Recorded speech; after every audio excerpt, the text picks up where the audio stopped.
Thank you, Riv. 1-1 in the series now. Looks like it could be an exciting day, maybe extending to 5 games. What I want to touch on immediately here is the Fizz-Vlad matchup in the mid lane and how it so quickly tilted in Keen's favor.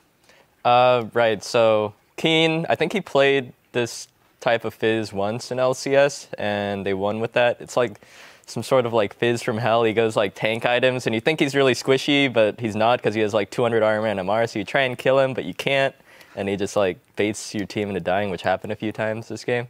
And so what's the response there by Vladimir? We had a lot of discussion about the build path that Zhao Weizhao chose to go with, going only into the Hex Tech, not finishing the Will of the Ancients very early, and then transferring into that Abyssal, which slowed down his progression into CDR. It didn't seem very effective.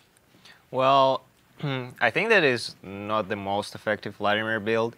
I'm not even sure what runes he's going for. I think he's going for like AP per level and things like that. I think in the matchup against Fizz, he could have gone for Emirates, and it could have helped him in lane. And overall, I think if he went for like the usual Will of the Ancients path, even if Fizz like jumps on you and gets like almost all your HP, you can always go to race and just regen all in like a couple of seconds. So it's not that big of a deal. And then Fizz, he opts for the Abyssal, so he can go all in like 2-3 times, and then he gets out of mana. So until you just die to his all in, what happened in lane, I think, because Saint was there, you're pretty fine. And if you got the like more CDR, your pool is back faster, so you're less vulnerable to ganks. And I think Zhao Weizhao, he underestimated Saint ganks a lot and just like dying there a couple of times, and Keen snowballed pretty hard out of that. I have to say, I think there was a better adjustment when it comes to the ganks that Saint was applying, the pressure rather that he was applying to the map. We saw a lack of pressure after that first kill in the first game. This time around, visiting that mid lane, making sure he put Fizz in a position to carry through the late game. Right, so Hanser played a bit more reserved this game. He lost his flash early, and that's just because he was playing like super cautious. He didn't need to use flash to get out, but you know, he did just to make sure. So it's good that Gravity recognized that, you know, told Hanser, play back a bit. And yeah, Saint focused mid lane this time. Fizz, a champion that can snowball, roam around the map. And we saw that manifest a bit in our replay. We're going to pull that up. We're going about 14 minutes into the game down to the Dragon River. This ends up being a 4-1 for Gravity. Alex, if you could walk me through this fight. So this fight starts when like Sivir ult is down, and then Keen just jumps in YOLO, and everyone thinks like it's Fizz, we need to kill him. He dodges the rush Q, and then the beautiful equalizer just lands on the whole team, and they basically trying to kill Fizz.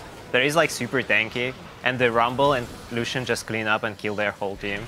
Yeah, there's this element, like you were talking about, Pobelter, where there's this really tanky Fizz, but he doesn't appear that way. At first glance, you're like, oh, 1,200 health or something like that. Let's just kill him. He's a threat. And he's got 4 kills. So the initial idea is we have to take care of him. But he draws so much threat and pressure from the enemy team that when that equalizer comes across, you know, it catches them off guard. And it kind of pointed to Gravity playing a lot of these fights out properly and Impulse playing a little bit more reactively, right? They were going in just at the drop of a hat without necessarily thinking through the entire team fight.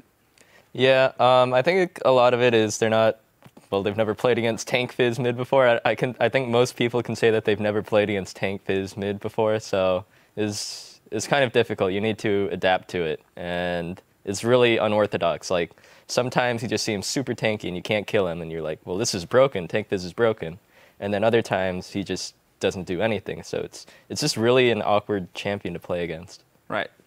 So I really think that in this game, like Gravity vision control was much better, and like every fight was just like Gravity doing like all the preparations and going for the fight, and then Team Impulse are trying to react to it, and usually it was reaction like Sivir ulting like super preemptively without, and then there is no fight, and then after the Sivir ult is down, the fight goes on, and the position of Team Impulse is pretty bad for the fight. Like, you really want Morgana to be somewhere from the flank or just like tipping or flashing into 5 people, and that just doesn't happen. Morgana is just somewhere behind, like doing nothing in the fight, so you don't have like good ultimate or anything.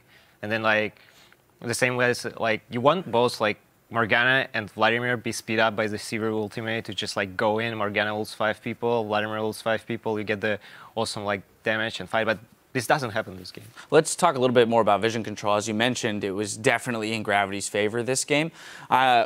Something that's interesting is the fact that both Impact and Xiao never upgraded their trinkets. They both had the level 1 yellow trinkets, whereas on the side of Gravity, we had upgraded trinkets across the board, except for except for Keen in the mid lane, but he had swapped to a sweeper. So Alex, when you talk about the vision game, what do you believe is the optimal setup in terms of trinkets for a team going into the late game? So I think that in the late game you need 2 sweepers 100%. Like no matter on who, like mid laner or even top laner, it doesn't matter. Just like you need 2 sweepers because you need to sweep out those wards that like, of course you can buy the pings, but you still like need to check out the vision in crucial spots, and 1 sweeper is not enough for that.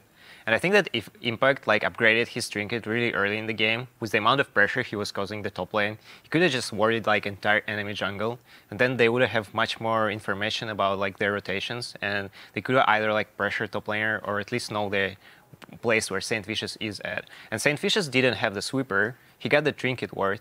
So basically, like only King got the sweeper, and Fizz won't go to clean those wards. So those wards would have stayed there, and they would have a lot of information from that. He didn't do that, and like I think that like that caused a lot of like vision advantage towards Gravity with the way how they upgraded their trinkets and how they were playing. Yeah, absolutely. Gravity showing a bit of their team fight prowess there in that game. Keep it tuned right here for Game 3 of our quarterfinal battle between Gravity and Team Impulse. We'll be right back.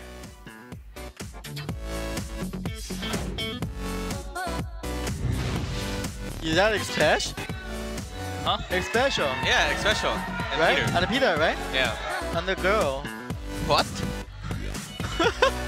No, he's gonna miss the bind. Here comes the engaged 2-man knockup. First kill comes in, second one comes in as well. Xiao pushed out. It's a 3-kill start to the fight. I think it missed onto Keen there. They're going to be going back for the fight. Xiao and Adrian are both low here. Rush on the outside, not able to provide too much. Vi's dead. Get him. I'm moving through. Leona? Yeah. Go pull-ups. Train pull-ups. I'm going in. Ian, 6. I'm going in. Blind. Kill blind. I'm blind. I want Saber.